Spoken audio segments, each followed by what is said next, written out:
Downfall का तो अब क्या ही है, कितना भी खराब हो सकता है, पर अगर कमबैक हो तो सब चाहेंगे श्रेयस अय्यर जैसी ही हो। इतना कुछ हो गया पिछले कुछ सालों में। इस बार एक नई फ्रेंचाइज पंजाब के नए कप्तान बने और सबकी नजरें उनके ऊपर थी क्योंकि इतना हेविली प्राइस थे और पिछले साल के सवाल अब तक खत्म नहीं हुए थे।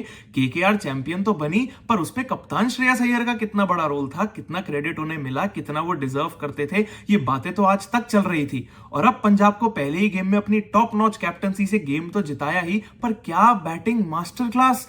97 नॉट आउट करे 230 के स्ट्राइक रेट से, और ये 97 किसी सेंचुरी से कम नहीं है, क्योंकि अगर ये सेंचुरी हो जाती तो आज सबकी जुबान पे बात भी ये होती कि ये ईशान किशन की 100 से भी ज्यादा अच्छी थी। क्योंकि एटलीस्ट ऑन पेपर तो गुजरात टाइटंस के बॉलर राजस्थान के बॉलर से बेटर ही हैं। यहां कगिसो रबाडा थे, मोहम्मद सिराज थे, राशिद खान थे, साई किशोर थे।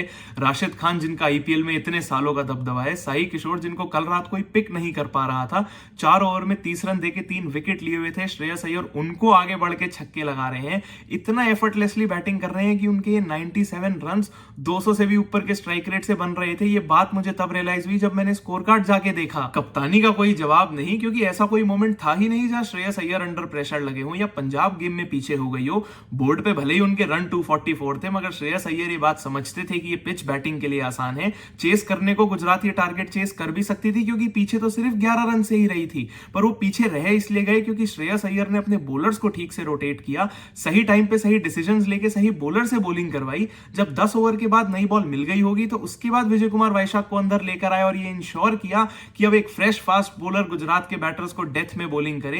क्योंकि 10 से 15 ओवर के बीच में ऐसे 3 ओवर गुजरात को मिल गए थे जहां उन्होंने उन तीनों ओवर्स में 17 रन से ज्यादा बनाकर दिखा दिए थे, पर वैशाख अंदर आए और उन्होंने 5 रन सिर्फ अपने ओवर में दिए। प्रेशर वापस गुजरात पे डाला, मोमेंटम पंजाब की तरफ वापस दिया। गुजरात टाइटंस के बॉलर्स ने पहली इनिंग में 244 रन कंसीड कर लिए, जो किसी भी टीम के लिए चेस करना सोचना भी नेक्स्ट टू इम्पॉसिबल हो जाता है। पर आप अपने बॉलर्स को टूर्नामेंट में सेटल इन होने के लिए टाइम भी दोगे, पर आपके अगर आप बैटर्स को पता है कि अगली इनिंग में आप क्या चेस करने उतर रहे हो, तो एटलीस्ट वो इंटेंट तो दिखाई देनी चाहिए ना कि आप ये टारगेट चेस करना चाहते भी हो। और वो दिखेगी ही नहीं अगर आपके पावर प्ले के 6 ओवर के बाद रन सिर्फ 60 है। सोचने वाली बात तो यह है कि अगर गुजरात के 6 ओवर के बाद 100 रन भी होते ना, तो उसके बाद भी बचे हुए 14 ओवर्स में रिक्वायर्ड रेट 10 से ऊपर की होती, और किसी भी टीम के लिए पावर प्ले के बाद 10 से ऊपर की रिक्वायर्ड रेट मेंटेन करके टारगेट चेस करना, अंडर प्रेशर सामने वाली टीम के सामने खेलना आसान नहीं होता, फिर भले ही वो सनराइजर्स हैदराबाद के डिस्ट्रक्टिव बैटर्स क्यों ना हो। साई सुदर्शन ने बाद में कवर करके अपने रन बड़े कर दिए, 180 की स्ट्राइक रेट से अपनी इनिंग फिनिश करी, पर पावर प्ले में खेलते हुए उनके 21 बॉलों में रन सिर्फ 25 थे।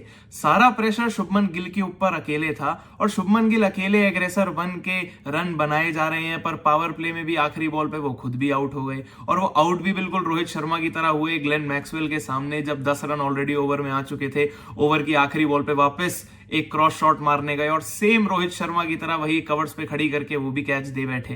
पर समझने की बात यह है कि जब पावर प्ले के बाद आपके रन सिर्फ 60 है, तो आप कैसे एक्सपेक्ट कर रहे हो कि आप बचे हुए ओवर्स में आपके मिडिल ऑर्डर के बैटर्स 244 का टारगेट चेस कर देंगे। सारी कहानी इंटेंट की है। पहले 6 ओवर में लगना तो चाहिए कि आप एक कॉन्फिडेंस के साथ सामने वाली टीम पे प्रेशर डालने आए हो, और ये तो कोई बहाना है नहीं कि आप इस पिच पर भी थोड़ा सेटल इन होना चाहते थे, क्योंकि पंजाब किंग्स के नए ओपनर प्रियांश आर्या भी अपना पहला गेम खेल रहे थे। एटलीस्ट हर बॉल पे अपना बैट तो चला रहे थे। मोहम्मद सिराज ने उनको थोड़ी खराब बॉलें जरूर करी, पर प्रियांश आर्या हर बॉल पे अपना बैट चला रहे थे कि हर बॉल पे वो एक बाउंड्री जरूर लगाना चाहते हैं, और साई सुदर्शन को पावर प्ले में खेलते हुए ऐसी फीलिंग आई ही नहीं। और ये बात तो बिल्कुल ही समझ के बाहर है कि जॉस बटलर अगर आपकी टीम में है तो उनको नंबर 3 पे खिलाने का मतलब क्या है। ये वाला मैच छोड़ भी दो, आगे अगर आपको किसी टीम के सामने पहले बैटिंग करनी है और बोर्ड पे एक बड़ा टारगेट लगाना है, तो जॉस बटलर से ओपन कराना चाहोगे ना कि शुरू से मोमेंटम आपके पास रहे। और इस गेम में अगर जॉस बटलर को नंबर 3 पे भेजा, तो एटलीस्ट दोनों ओपनर्स के पास मैसेज तो ये होना चाहिए था कि आप पहली बॉल से ही अटैक करो, और वो अटैक तो कहीं दिखा ही नहीं। वो ऐसा लगा ही नहीं कि साई सुदर्शन के पैड के आगे उनका बैट आ भी रहा है या वो बाउंड्री लगाना चाह भी रहे हैं।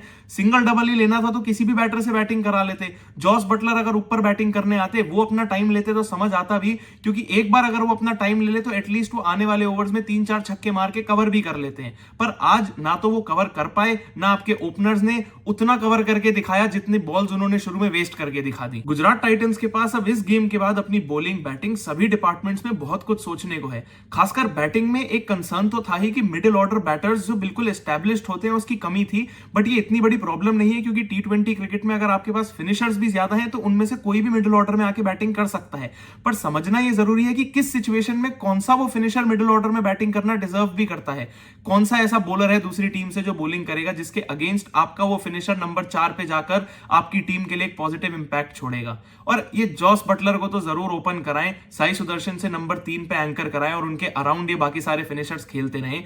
ये एक तरीका जरूर है गुजरात टाइटंस के लिए आने वाले गेम्स में सक्सीड करने के लिए। जहां तक बात पंजाब किंग्स की है तो उनको जरूर अपने पहले ही गेम में शायद एक परफेक्ट बैलेंस मिल गया, क्योंकि शुरुआत से ही जब प्रियांश आर्या खेलने आ रहे हैं तो एटलीस्ट हर बॉल पर इंटेंट के साथ खेल रहे हैं। उनका कैच जरूर एक छूट गया था पर फिर भी 23 बॉलों में 47 रन्स पे कंप्लीट किया, जो सजेस्ट यही करता है कि वो रन्स नहीं इंपैक्ट रन्स बनाकर पंजाब किंग्स को दे रहे हैं, क्योंकि एक पॉजिटिव माइंडसेट के साथ बैटिंग कर रहे हैं।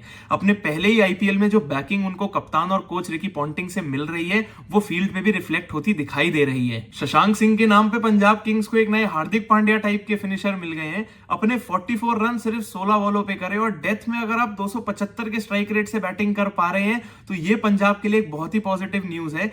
आखिरी ओवर में मोहम्मद सिराज को 5 चौके मार दिए और वही शायद वो डिफरेंस बन के रह गए इस चेज में, क्योंकि गुजरात भी सिर्फ 11 रन से ही पीछे रह गई थी। अब नए खिलाड़ियों के साथ, एक नए जज्बे के साथ, ये नई टीम के साथ, नए कप्तान श्रेयस अय्यर के साथ, कोच रिकी पॉन्टिंग के साथ पंजाब किंग्स अपना ये प्लेऑफ्स का सूखा भी तोड़ सकती है और जरूर इस आईपीएल 2025 में एक बहुत ही स्ट्रॉन्ग इंपैक्ट छोड़ सकती है। वीडियो पसंद आई हो तो लाइक जरूर करना, कमेंट सेक्शन में बताना जरूर कि गुजरात टाइटंस की टीम आने वाले गेम्स में क्या क्या चेंजेस कर सकती है और ऐसे क्या मोमेंट्स थे जहां पर ये कल का मैच उन्होंने अपने हाथ से जाने दिया।